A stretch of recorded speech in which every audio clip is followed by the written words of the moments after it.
Hello everyone. Today we are coming back with our lecture number 4 of this series, that is types of motion. तो हमारा जो है types of motion, इसका ही हमारा 4th lecture है. तो आज के लेक्चर में हम क्या डिस्कस करने वाले कि वर्क क्या होता है, देन पावर क्या होता है और एनर्जी क्या होता है. Means work, power and energy. Okay, ये हमारे मेन थीम है, मेन टॉपिक है. ओके, लास्ट लेक्चर में हमने मोमेंटम और वो सब देखा था. ओके, लास्ट लेक्चर में न्यूटन्स लॉज ऑफ मोशंस भी हमने स्टडी किए थे. ये लेक्चर में, अब आज के लेक्चर में हम देखने वाले कि work, power and energy actually क्या होता है. ओके, और वो कैसे एक्ट करता है एक दूसरे पे, उनके यूनिट्स क्या रहते हैं. ओके, ये सब टॉपिक्स आज के लेक्चर में हम कवर करेंगे. ओके, और एक दूसरे से कैसे रिलेटेड है ये वर्क, पावर और एनर्जी. ओके, वो भी देखेंगे हम. Now proceed to our first slide. So work क्या रहता है. देखो, वर्क मतलब कोई भी काम कर रहे हैं उसको वर्क बोला जाता है. ओके, फिजिक्स में भी वही बोला जाता है. So work is said to be done. Okay, work हो गया है ऐसा. Okay, by external force. अगर किसी एक्सटर्नल फोर्स से अगर वर्क हो गया है, if it moves a body through some distance in the direction of force. Okay, तो वर्क हो गया ऐसा हम कैसे बोल सकते हैं, जब वो बॉडी मूव करेगी कुछ डिस्टेंस में, जब जिस डायरेक्शन में हम फोर्स अप्लाई किया उस डायरेक्शन में. ओके, उसी को एक्चुअली वर्क बोला जाता है. तो देखो यहाँ पे आप देख सकते हो, ये जो पर्सन है वो एक्चुअली क्या कर रहा है, इसको पुल कर रहा है. और पुल करने के बाद क्या हो रहा है, जो फोर्स अप्लाई कर रहा है, फोर्स अप्लाई करने की वजह से वो बॉक्स आगे जा रहा है. ओके, और वो टाइम पे हमें जो मिल रहा है वो एक्चुअली वर्क है. ओके, वो जो डिस्प्लेस हो रहा है, तो हम बोल सकते हैं कि वो वर्क हुआ एक्चुअली. ओके, एक प्लेस से दूसरे प्लेस पे वो उसने लेके गया ना वो बॉक्स को, इसलिए हम बोल सकते हैं वहाँ पे एक्चुअली वर्क हुआ है. ओके, तो इसका डेफिनेशन क्या होगा, एग्जैक्ट जो डेफिनेशन बनेगा ना वो कैसा रहेगा. देखो, work is defined as the product of force acting on the body and the displacement produce. मतलब वर्क जो हो रहा है वो एक्चुअली क्या है, एक दो क्वांटिटीज़ का प्रोडक्ट है. ओके, कौन से है, तो पहले तो उस पर जो फोर्स एक्ट हो रहा है वो, एंड जो डिस्प्लेसमेंट वहाँ पे प्रोड्यूस हो रहा है वो. ओके, दोनों का भी जो प्रोडक्ट बन रहा है उसी को एक्चुअली क्या बोलते हैं, वर्क बोलते हैं. ओके, एंड वर्क क्या है, एक स्केलर क्वांटिटी है, and thus it is represented by only magnitude. और ये भी है, जो वर्क है ओके, वो बाकी के क्वांटिटीज़ की तरह वो वेक्टर नहीं है. ओके, ये कैसा है, मतलब जो कुछ स्केलर क्वांटिटीज़ भी कुछ होती है, तो देखो वो स्केलर है. स्केलर होने की वजह से यहाँ पे हमें डायरेक्शन की ज़रूरत नहीं है, सिर्फ मैग्नीट्यूड यहाँ पे कंसिडर कर सकते हैं. मतलब किसी को अगर वर्क बताना है कितना है, तो हमें सिर्फ मैग्नीट्यूड उसकी बता दी, खत्म हो गया काम. ओके, डायरेक्शन बताने की ज़रूरत नहीं कि कौन से डायरेक्शन में वर्क हो रहा है. ओके, तो वो चीज़ है. Thus it is represented by only magnitude. Okay, तो वर्क कहाँ पे मैग्नीट्यूड से सिर्फ रिप्रेजेंट किया जाता है. When force acts on a body, अभी क्या है, ये हो गया, ये पॉइंट देखते हैं. When force acts on a body, मतलब जब किसी बॉडी पे फोर्स अगर एक्ट हो रहा है and body undergo some displacement, और बॉडी वहाँ पे डिस्प्लेसमेंट हो रही है, डिस्प्लेसमेंट हो रहा है उसका मतलब एक प्लेस से दूसरे प्लेस पे वो जा रही है. Okay, then work is said to be done. तो अब हम बोलेंगे कि वहाँ पे कुछ वर्क हुआ है, मतलब उस पर फोर्स अप्लाई कर रहे हैं, इसलिए क्या हो रही है, बॉडी एक प्लेस से दूसरे प्लेस पे जा रही है, तो हम बोल सकते हैं कि वहाँ पे एक्चुअली वर्क हो रहा है. देखो यहाँ पे जो ये एग्जांपल है, इसमें भी यही दिख रहा है ना, कि वो आदमी जो बॉक्स को खींच रहा है वो क्या कर रहा है, वो एक्चुअली बॉक्स को डिस्प्लेस कर रहा है, एक प्लेस से दूसरे प्लेस पे लेके जा रहा है, तो वहाँ पे डिस्प्लेसमेंट हो रहा है. तो इसलिए क्या बोलेंगे, फोर्स भी एक्ट हो रहा है, डिस्प्लेसमेंट भी हो रहा है, तो वहाँ पे वर्क होता है. ओके, वो चीज़ होती है यहाँ पे. Okay, work. बट यहाँ पे क्या लिखा है, देखो, but if force acting on a body does not produce any displacement. But क्या होता है, अगर हम फोर्स अप्लाई तो कर रहे हैं बट डिस्प्लेसमेंट कुछ प्रोड्यूस ही नहीं हो रहा है, then work done by it is said to be zero. तो वो टाइम पे जो वर्क डन हुआ ऐसा हम बोल नहीं सकते, लेकिन वो जो वर्क है उसकी वैल्यू वहाँ पे कितनी रहेगी, जीरो रहेगी. ओके, अगर वहाँ पे फोर्स अप्लाई करने के बाद भी कोई वर्क नहीं हो रहा है, तो वर्क की वैल्यू वहाँ पे जीरो कंसिडर करेंगे. ओके, जीरो होगी. अभी यह है, वर्क की वैल्यू जीरो रहेगी अगर हम कोई फोर्स अप्लाई कर रहे हैं वहाँ पे बॉडी पे, और कुछ हो ही नहीं रहा है. ओके, कोई डिस्प्लेसमेंट हो ही नहीं रहा है वहाँ पे बॉडी के अंदर, बॉडी वहाँ पे डिस्प्लेस हो ही नहीं रही, एक जगह से दूसरी जगह नहीं जा रही है, तो वो हम बोल सकते हैं कि जो वर्क हुआ है वो उसकी वैल्यू कितनी, ज़ीरो है, मतलब ज़ीरो वर्क वहाँ पे हुआ, ऐसा बोल सकते हैं, मतलब वर्क हुआ ही नहीं, एक तरह का ज़ीरो हुआ मतलब कुछ नहीं हुआ। देन यहाँ पे देखो कुछ केसेस कंसिडर करें, 2 केसेस कंसिडर करें। तो पहला केस क्या है, देखो displacement of the body takes place in a direction of force, मतलब हम बॉडी का डिस्प्लेसमेंट फोर्स के डायरेक्शन में हुआ है ऐसा बोलेंगे। ओके, जिस डायरेक्शन में हमने फोर्स अप्लाई किया उस डायरेक्शन में डिस्प्लेसमेंट हो रही है बॉडी। ओके, सो ये केस में क्या होगा, द वर्क डन जो है यहाँ पे प्रोडक्ट होगा फोर्स एंड डिस्प्लेसमेंट का। ओके, तो हम वही लिखेंगे, फोर्स एंड जो डिस्प्लेसमेंट हो रहा है, जो जिस डायरेक्शन में हम फोर्स को अप्लाई कर रहे हैं उस डायरेक्शन में बॉडी का डिस्प्लेसमेंट हो रहा है ना, तो हम बोल सकते हैं कि जो प्रोडक्ट है, let F is equal to force on a body, तो बॉडी के ऊपर जो फोर्स अप्लाई कर रहे हैं उसको एफ कंसिडर किया है। एस जो है वो डिस्प्लेसमेंट प्रोड्यूस है, डिस्प्लेसमेंट हो रहा है वो, और डब्ल्यू जो है वो वर्क डन है। तो वर्क डन का फॉर्मूला क्या है, work done is equal to force into displacement है। तो फोर्स क्या है यहाँ पे एफ है, और एस जो है वो डिस्प्लेसमेंट है, तो हम क्या लिख सकते हैं, W is equal to F into S. Okay, ये चीज़ होगी यहाँ पे, फोर्स इंटू डिस्प्लेसमेंट। नेक्स्ट देखते हैं, देखो यही है चीज़, देखो यहाँ पे ये जो ब्लॉक है इसको एक्चुअली डिस्प्लेस किया जा रहा है।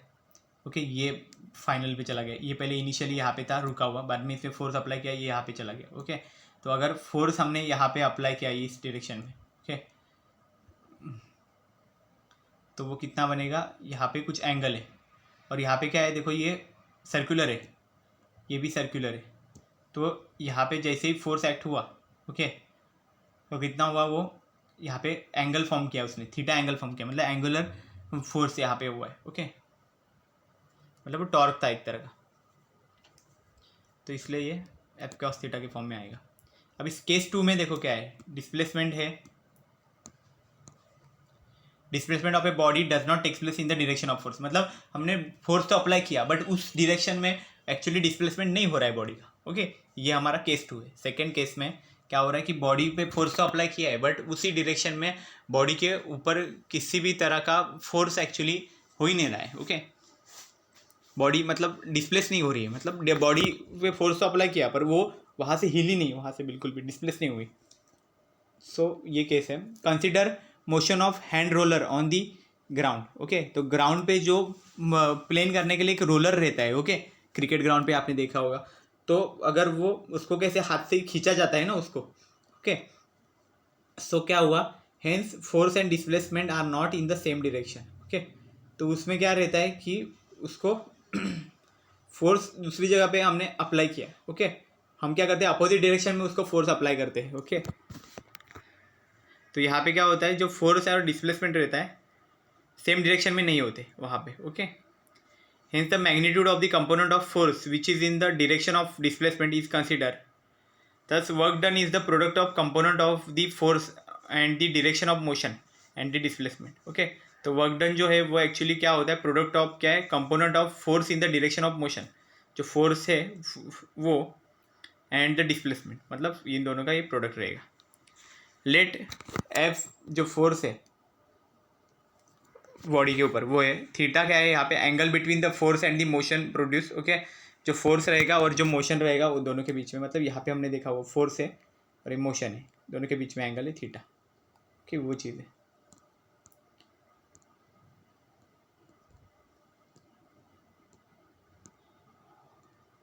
नेक्स्ट क्या है, देखो अभी क्या है, thus if theta equal to zero, जब भी थीटा जीरो है तभी हम क्या बोल सकते हैं कि वर्क जो है वो फोर्स इंटू डिस्प्लेसमेंट रहेगा वहाँ पे, और थीटा अगर 90 डिग्री है, ओके, यहाँ पे कॉस 90 मतलब कितना, जीरो रहता है, तो वो टाइम पे वर्क डन क्या रहेगा, भी जीरो हो जाएगा वो कंप्लीट। ओके, अभी यूनिट क्या है, अगर वर्क जो है वो फोर्स इंटू डिस्प्लेसमेंट है तो वर्क का तो न्यूटन रहता है और डिस्प्लेसमेंट का मीटर रहेगा, तो न्यूटन मीटर ऐसा यूनिट बन जाएगा इसका।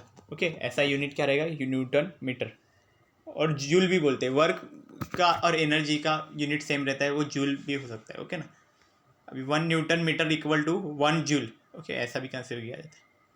Thus 1 joule is the work done by a force of 1 newton when it displaces a body through 1 metre. तो क्या 1 जूल का कैसा है, यहाँ पे डेफिनेशन बन गया, 1 joule is the work done, जो वर्क डन हो रहा है कितना फोर्स से, 1 न्यूटन का जब फोर्स लगाया जाता है जब भी बॉडी डिस्प्लेस होती है 1 मीटर से। ओके, तभी उसको बोला जाता है 1 जूल।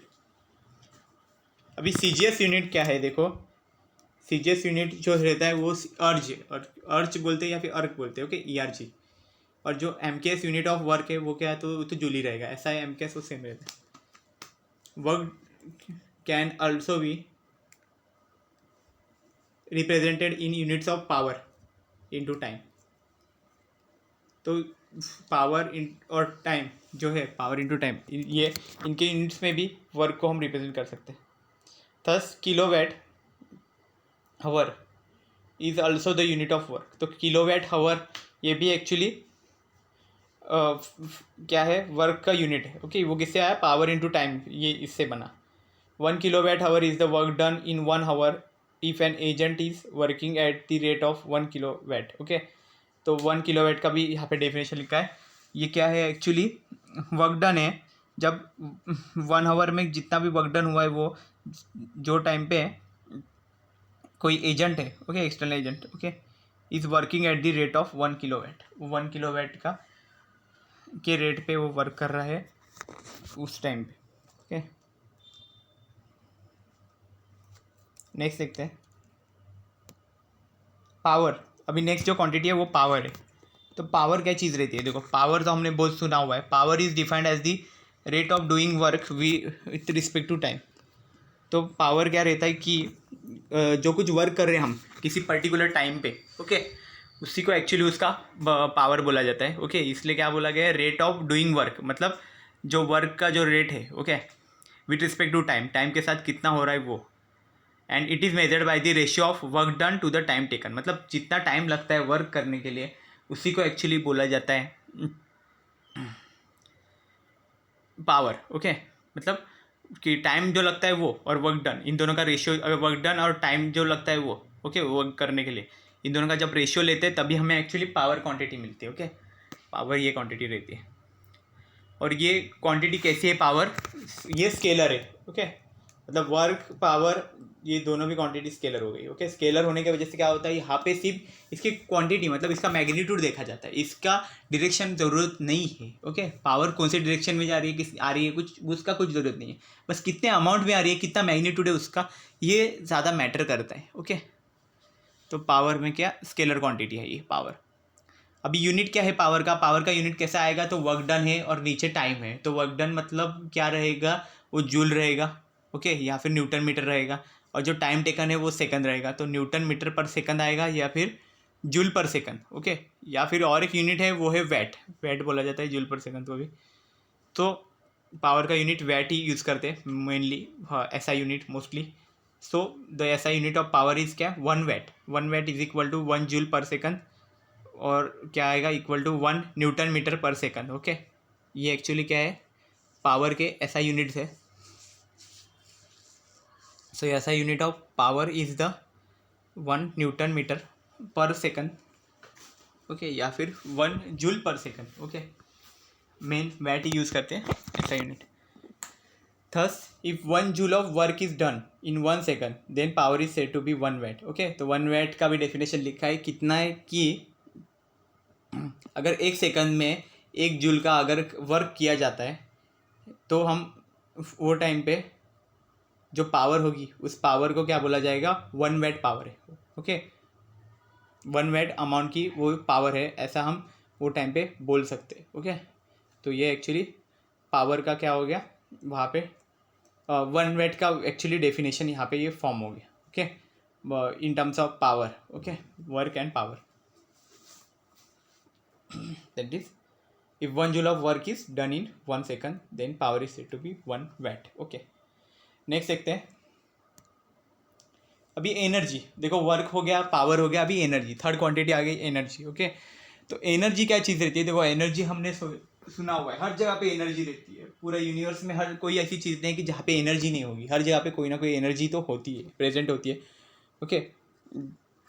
तो एनर्जी का डेफिनेशन कैसे बनेगा एक्चुअली, तो देखो the energy of body is defined as the its capacity to do work, energy is scalar quantity. तो क्या है, देखो जो बॉडी है कोई भी, अगर उसकी एनर्जी मतलब कैसे डिफाइन करेंगे हम लोग, अगर जो कुछ बॉडी है, कोई भी पर्सन कंसिडर करो, कोई भी ऑब्जेक्ट वगैरह कुछ भी कंसिडर करो, ओके, उसकी जो एनर्जी है उसको कैसे डिफाइन किया जाएगा, कि उसकी जो कैपेसिटी है कोई भी वर्क करने की, कोई भी काम करने की, उसकी जो कैपेसिटी है उसी कैपेसिटी को ही बोला जाता है एक्चुअली उसकी एनर्जी। ओके, तो हम बोल सकते हैं उसका एनर्जी है। ओके, मतलब कोई भी वर्क करने की जो कैपेसिटी है उसी को बोला जाता है एनर्जी ऑफ ए बॉडी, मतलब बॉडी की एनर्जी उसी को बोला जाता है। और एनर्जी क्या है? Scalar quantity. वो कैसी क्वांटिटी है? स्केलर क्वांटिटी है energy. Energy has the same unit as work. तो एनर्जी है उसका यूनिट सेम है, जो वर्क का यूनिट है वही यूनिट सेम एनर्जी का भी रहेगा। ओके, दैट इज जूल और अर्ज। ओके, तो जूल और अर्ज, ओके, ये दोनों भी यूनिट रहेंगे एनर्जी के। और देखो अभी क्या है, एनर्जी का जूल और अर्ज ये दोनों यूनिट रहेंगे। ओके, जूल वहाँ पे ऐसा यूनिट है और अर्ज तो ये वो एक्चुअली सीजीएस यूनिट रहते हैं। और अदर यूनिट्स भी है एनर्जी के। वो कौन से देखो, एक कैलोरी है, इलेक्ट्रॉन वैट है, इलेक्ट्रॉन वोल्ट है, इलेक्ट्रॉन वोल्ट है। ओके, वैट नहीं, electron volt. Then kilowatt hour. Okay, ये भी सब एनर्जी के यूनिट्स ही है, वो भी याद रखो। ओके, ये यूनिट्स भी एमसी में पूछा जा सकता है। Then energy exist in nature in different forms of like. तो एनर्जी जो नेचर में एग्जिस्ट करती है तो अलग अलग फॉर्म में एनर्जी एग्जिस्ट करती है। ओके, तो कुछ एनर्जीज रहती है जो मैकेनिकल एनर्जीज रहती है। ओके, इंडस्ट्री वगैरह आप देखोगे तो वहाँ पे अगर हम कोई चीज़ उठाई जा रही है कोई ये, तो वो टाइम पे मैकेनिकल एनर्जी बोलते हैं उसको। ओके ओके, वहाँ पे देन हीट एनर्जी रहती है। हीट एनर्जी मतलब क्या है? जहाँ पे हीट प्रोड्यूस होती है, ओके, या फिर हीट लॉस होती है, तो उस टाइम पे जो एनर्जी निकलेगी वो हीट एनर्जी रहेगी। देन लाइट एनर्जी कैसे रहेगी? लाइट के फॉर्म में होगी, लाइट की वजह से जो एनर्जी क्रिएट होती है उसको लाइट एनर्जी ओके बोला जाता है। देन साउंड एनर्जी, साउंड की वजह से जो एनर्जी क्रिएट होती है वो। देन केमिकल एनर्जी, केमिकल्स की वजह से होती है वो। देन इलेक्ट्रिकल एनर्जी, जो इलेक्ट्रिसिटी, इलेक्ट्रिकल एनर्जी कैसा? इलेक्ट्रॉन्स और ये इलेक्ट्रिकल इक्विपमेंट्स इनका यूज़ करके एक्चुअली जो एनर्जी फॉर्म किया जाता है, तो इलेक्ट्रिकल एनर्जी रहती है। मैग्नेटिक एनर्जी कैसा रहता है? जो वहाँ पे मैग्नेटिक फिनोमिना से यूज़ होते हैं। न्यूक्लियर एनर्जी, ये एक्चुअली न्यूक्लियर पावर प्लांट में ये क्रिएट होती है न्यूक्लियर एनर्जी। मास एनर्जी, यहाँ पे मास के फॉर्म में होती है। Okay, all forms of energy are transferable. तो ये सारे फॉर्म्स जो है एनर्जी के वो ट्रांसफरेबल है, क्योंकि हमें पता है कि न्यूटन्स, हमें जो पता है वो क्या बताया था कि energy neither be created nor be destroy. Thermodynamics में लॉ भी था ये। ओके, मतलब एनर्जी को हम but it can be transferred from, it can be converted from one form to another. मतलब हम एनर्जी को ना क्रिएट कर सकते ना उसको डिस्ट्रॉय कर सकते, बट उसको एक फॉर्म से दूसरे फॉर्म में कन्वर्ट कर सकते या फिर ट्रांसफर कर सकते।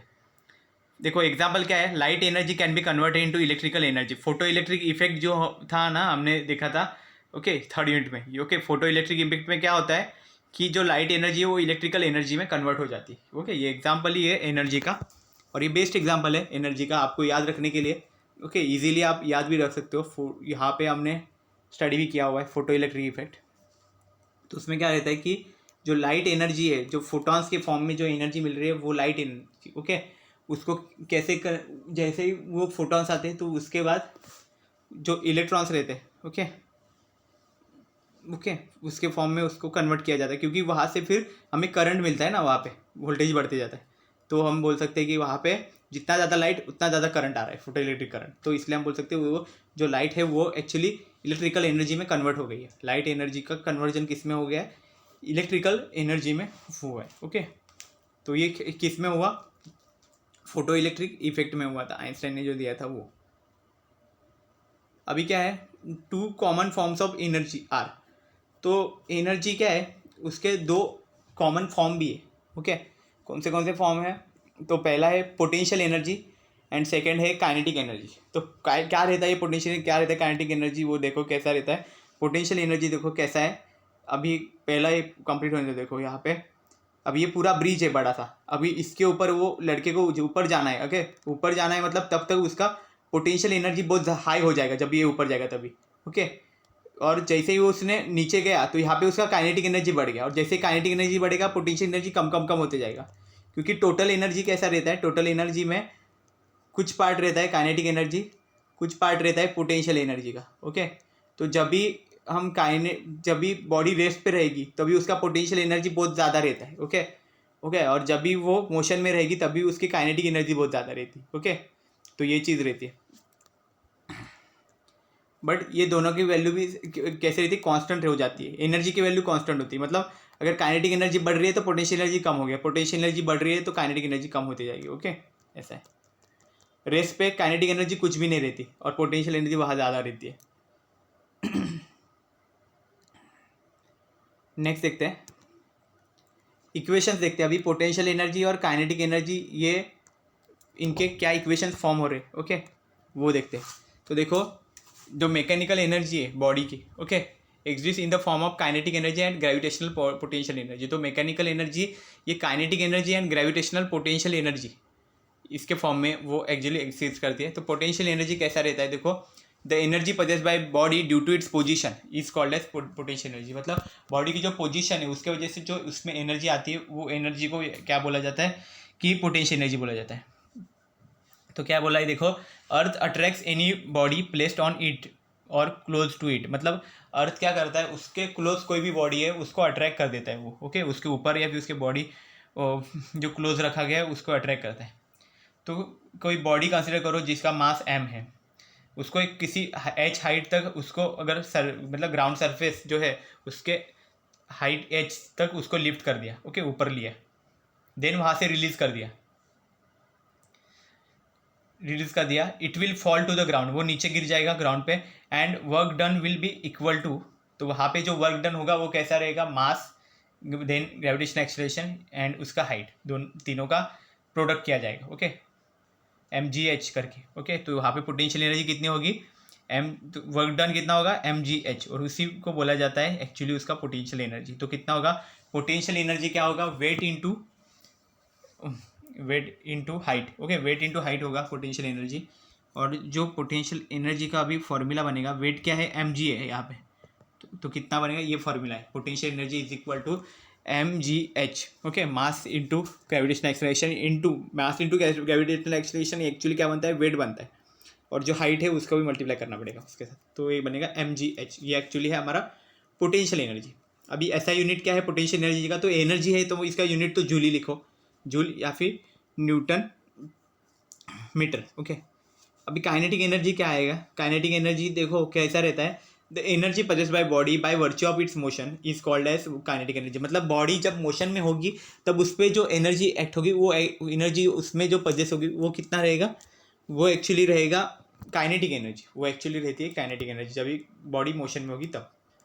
अभी कंसिडर करो कोई भी बॉडी है जिसका मास है m, जो एक्चुअली v वेलोसिटी से मूव कर रही है, एंड जिसकी जो काइनेटिक एनर्जी वो कैसे हम रिप्रेजेंट करेंगे, हाफ mv²। ओके, यहाँ पे स्क्वायर भी रहेगा, 2 लिख दो। ओके, हाफ mv², ऐसा ये एक्चुअली क्या रहेगा, इसका ऐसा यूनिट है, और ये इसका काइनेटिक एनर्जी का फॉर्मूला है। एंड द ऐसा यूनिट क्या है काइनेटिक एनर्जी का, तो एनर्जी है तो ऐसा यूनिट सेम ही रहेंगे, न्यूटन मीटर एंड और जूल। Okay, joule. ओके, ये सब ऐसा यूनिट रहेंगे। नेक्स्ट देखते हैं, तो देखो यही है, देखो जैसे बॉडी को जब ये ऊपर से नीचे छोड़ दिया, h हाइट पे के ऊपर तक लेके गए और देन उसके बाद वहाँ से नीचे एक्ट किया था। ओके, ये एक्चुअली कैसे पोटेंशियल एनर्जी के लिए, तो वो टाइम पे पोटेंशियल एनर्जी कितना मिला, mgh, इतना पोटेंशियल एनर्जी था, और ये क्या था, हाफ mv² किया था इसका। ओके, जब ये ट्रांसलेशन मोशन में था तभी। ओके, काइनेटिक एनर्जी के लिए वर्क एनर्जी प्रिंसिपल। अभी क्या है, देखो वर्क एनर्जी का जो प्रिंसिपल है वो क्या है, देखो स्टेटमेंट है, it states that the work done by a system of forces acting on a body between any 2 points is equal to the change in kinetic energy of a body between this same 2 points. तो क्या बोला है इसने कि जो work done है, जो forces act हो रहे हैं बॉडी के ऊपर किसी 2 पॉइंट पे, is equal to the change in kinetic energy of a body between this same 2 points. तो ये एक्चुअली किसके साथ इक्वल है, कि जो चेंज हो रहा है काइनेटिक एनर्जी के बीच में वो दोनों पॉइंट्स पे उसके इक्वल है। ओके, सो कंसीडर बॉडी, तो बॉडी कंसीडर करो जिसका मास m है, उस पर ऊपर फोर्स एक्ट हो रहा है F, कैपिटल F, और जो वेलोसिटी है उसका v है, एंड पोजीशन उसका कैपिटल P कंसीडर किया है, एंड जो v भी द, और दूसरा एक v1 जो है वो एक्चुअली P पोजीशन पे बॉडी की वेलोसिटी है, और v2 जो है velocity at position P2। Okay, तो 2 पोजीशन है P1, ये P2 पोजीशन है, ये V2 पोजीशन है, ये V1 पोजीशन है। ओके, ऐसा कंसिडर करो। एंड D जो है वो एक्चुअली डिस्प्लेसमेंट है, बॉडी का। ओके, तो काइनेटिक एनर्जी एट P1, तो P1 पे जो काइनेटिक एनर्जी बनेगी वो हाफ mv1 स्क्वायर आएगा। ओके, v1 स्क्वायर आएगा। और यहाँ पे क्या आएगा, जो सेकंड है यहाँ पे, ओके यहाँ पे ये हो नहीं रहा है कि P1, और ये P2 के लिए है, यहाँ पे भी आप v² कर दो, v2 स्क्वायर आएगा। ओके, P2 के लिए। अभी चेंज इन काइनेटिक एनर्जी जो है वो कितना आएगा, तो ये दोनों का भी माइनस करेंगे तो कितना, half mv2 square minus half mv1 square, तो कितना बनेगा, half mv2 minus v1। Okay, तो वर्क डन क्या आएगा, force into displacement, force into displacement is equal to क्या आएगा, फोर्स है मास इंटू एक्सलेशन। तो ये force into displacement, mass into acceleration क्या है, फोर्स की जगह पे, तो ये कितना बनेगा, m इंटू ए इंटू डी, मतलब क्या है, ए जो है वो यहाँ पे एक्सलेशन है, तो ये वर्क बनेगा। और using equation of motion it can B prove that, तो इक्वेशन ऑफ मोशन अगर हम यूज़ कर रहे हैं तो हम ऐसा प्रूव कर सकते हैं, work done is equal to change in kinetic energy. तो हम बोल सकते हैं कि वर्क डन वहाँ पे क्या है, काइनेटिक एनर्जी का चेंज है। ओके, वही चीज़ है। तो इक्वेशन ऑफ मोशन ये जो हमने यूज़ किया यहाँ पे, और इससे हम बोल सकते हैं कि वर्क डन जो है वो काइनेटिक एनर्जी में जो चेंज होता है उसी को हम वर्क डन बोलते हैं। ओके, तो यहाँ पे देखो ये वैसे दिखाया गया है, जैसे बॉडी यहाँ पे ये एक पहला बॉडी है जिस पे एक्चुअली उसका पोजीशन P1 है, सेकंड बॉडी का पोजीशन है P2, और जो फर्स्ट बॉडी में जो फोर्स एक्ट हो रहा है वो F है, सेकंड में भी फोर्स वही है। ओके, और जो वहाँ पे वेलोसिटी है फर्स्ट वाले में वो है v1 और सेकंड वाले में वेलोसिटी है वो v2 है, और दोनों के बीच का जो डिस्टेंस है, ओके, बॉडी जैसे डिस्प्लेस हो गई, ओके, तो उसके बाद जो डिस्टेंस क्रिएट हुआ दोनों में भी, तो पोजीशन में, दोनों पोजीशन में वो कितना है, d, स्मॉल d डिस्टेंस है। ओके, ये चीज़ है। So this is all about the today's lecture. I hope you have understand. If you have any doubt, you can ask. Thank you very much.